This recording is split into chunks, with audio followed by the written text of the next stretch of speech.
December 22nd, O'Hare Airport, Chicago, 10 a.m.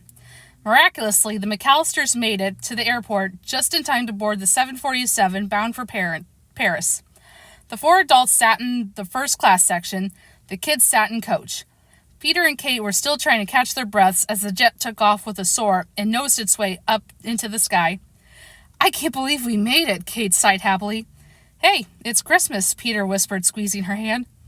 "The time for miracles. It'll be a miracle if we make it all the way to France without being bothered by those kids," muttered Frank. He and Leslie were sitting across the aisle. "Did the kids get settled okay?" Kate asked. "They only had single seats left in coach," Peter said. "They're okay, just spread out." "Do you think it's right to sit in first class while the kids fly coach?" Aunt Leslie asked. "When I was a kid, we didn't even fly coach," Frank grumbled. "We flew station wagon. And it wasn't to France either. Those kids will be fine. Don't worry." Kate tried to relax, but something was nagging at her. Peter noticed that she was fidgeting. "Hey, what is it?" he asked. "I don't know." Kate tried to shrug it off. "Come on, be happy," Peter said. "Not only did we make the flight, but we're headed for Paris." "I know," Kate smiled weakly. There's just something bothering me. I can't put my finger on it. It's probably something silly like rushing out and leaving the beds unmade. December 22nd, Oak Park, 10:15 a.m. Kevin could have watched the road runner bash Wile E. Coyote all day, but his stomach was starting to growl. Everyone must have stayed up real late last night, because there wasn't a sound in the house. Kevin frowned. That was so typical. They had all stayed up and had a good time while he had to go to bed. He decided to go upstairs and wake his parents. If they wouldn't let him stay up late at night, there was no way he'd let them sleep late in the morning. A moment later, Kevin stepped into his parents' bedroom. The bed was empty and unmade. "Mom? Dad?" he called. No one answered. He looked in the bathroom and back out in the hall. "Hey, where are you guys?" Again, no one answered. Kevin decided to ask Buzz. He'd know where their parents were. But Buzz's room was empty. So was Megan's and his own. Soon Kevin had worked his way through the whole house. Every room was empty. "I know, they're in the basement playing a trick on me." Kevin ran downstairs and burst through the basement door. It was dark and shadowy. "Mom? Or Dad? Mom? Megan? Buzz? Aunt Leslie? Uncle Frank?" Kevin called out all their names, but no one answered. Where were those dumb people? Then Kevin remembered.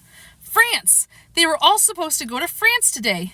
A terrible thought struck him. Could they have gone without him? Kevin raced to the garage and looked inside. Relief. His parents' cars were there, and Uncle Frank's car was still parked in the driveway, so they couldn't have gone to the airport. But if they weren't gone, and they weren't here, where were they? Kevin went back into the kitchen. The red light on the coffee maker was glowing. His mother always made sure it was off before she went out. She always made the beds, too. Kevin's eyes drifted to the pile of empty pizza boxes.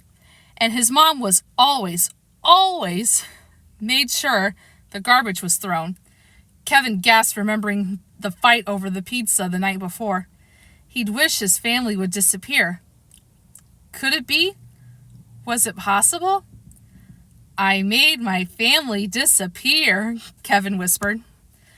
But as he thought of his family, he remembered that Megan had called him an idiot. Linny said he was laissez compétent. Tracy said he was a disease. Uncle Frank called him a jerk and had pulled down his pants. And now he was supposed to feel bad for those dorks? No way. A small smile appeared on his face. This could be great. In the OK Plumbing and Heating van, Harry and Marv watched the Murphys pack up their station wagon and drive away. Harry leaned back in his seat. "Okay," he said with a satisfied grin. "They're all gone, and none of them will be back until after Christmas. And the great part is they told me from their own mouths." "It's almost too easy," Marv said. "Remember the old days?" Harry asked, lighting the butt of a half-smoked cigar. Everybody stayed home for the holidays. Now it's off to Hawaii, Aspen, Paris," Marv said. Whatever happened to sitting around the fireplace with your family, roasting chestnuts and singing Christmas carols? People have become cynical, Harry said, shaking his head. Everyone's too jaded. It's just another sign of the moral decay of contemporary society. Yeah, Marv nodded. So which house you want to rob first? December 22nd, somewhere over the Atlantic, 11 a.m.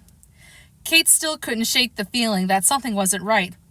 Here I am, sitting first class, she thought, going on a wonderful family vacation. Why should I feel like this? What is it, honey? Peter asked. I don't know, Kate said. I have this terribly anxious feeling. About what? Peter asked. That we didn't do something, Kate said. It's just that we left in a hurry. Peter slid his arm around her shoulders and tried to reassure her. I'm sure we took care of everything. Did I turn off the coffee machine? Kate asked. I am almost certain I did, said Peter. And we locked the house? Kate said. Absolutely. You put the timers on the lights? Kate asked. Check, said Peter with a smile, and I closed the garage door. Did we put the answering machine on? Kate asked. That's it, Peter said. Honey, I forgot. But look at it this way. We won't have to listen to all those dumb messages when we get home.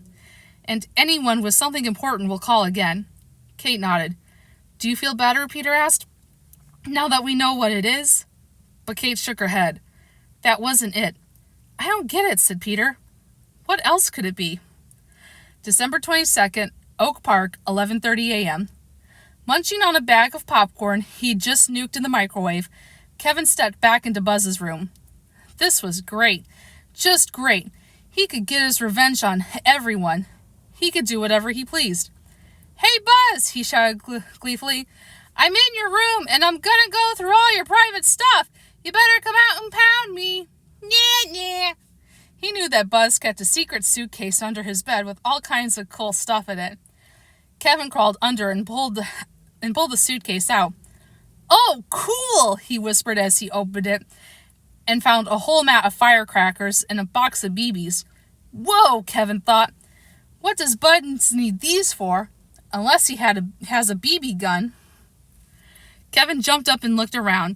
Their parents didn't allow them to play with guns, but Buzz must have snuck one in. Good old Buzz. Kevin looked up at the bookcases on the wall. A little piece of brown plastic was visible on the highest shelf. Kevin climbed up on his brother's desk to get a better look. There it was, the BB gun and a tin baseball card box. Kevin opened the box. Inside were some $10 and $20 bills. Forget the money, Kevin whispered, closing the box and grabbing the gun. It's time for target practice. Out in the hall, Kevin lined up all of Buzz's sports figurines on the edge of the laundry chute. Then he walked to the opposite wall and picked up the BB gun. For the crime of belonging to my rashy brother and allowing yourself to be on display in the pigsty he calls his room, Kevin announced, I sentence you to death by BB wounds and falling all the way down the laundry chute to the creepy basement, where you'll die of massive head injuries. Kevin aimed the BB gun at Don Mattingly. Pow! Don Mattingly's head flew off and his body fell into the chute. Pow! Pow! He got Magic Johnson in the knee and shoulder. Pow! Joe Montana sustained a severe stomach wound. This is the life, Kevin said with a smile. 2 houses away, Harry and Marv carried armloads of stolen goods into their van. It was nice of these people to give their Christmas gifts before they went away, Marv said as he carried a brand new Sony Trinitron TV set. Yes, said Harry, who was carrying a Panasonic Laserdisc player. Real considerate. So you want to get the house next door? Marv asked. Nah, said Harry. All this work makes me hungry. Let's break for lunch and hit it this afternoon. And speaking of breaks, I'm going to go ahead and take a break here in the reading, and I hope all of you will join me for the next one.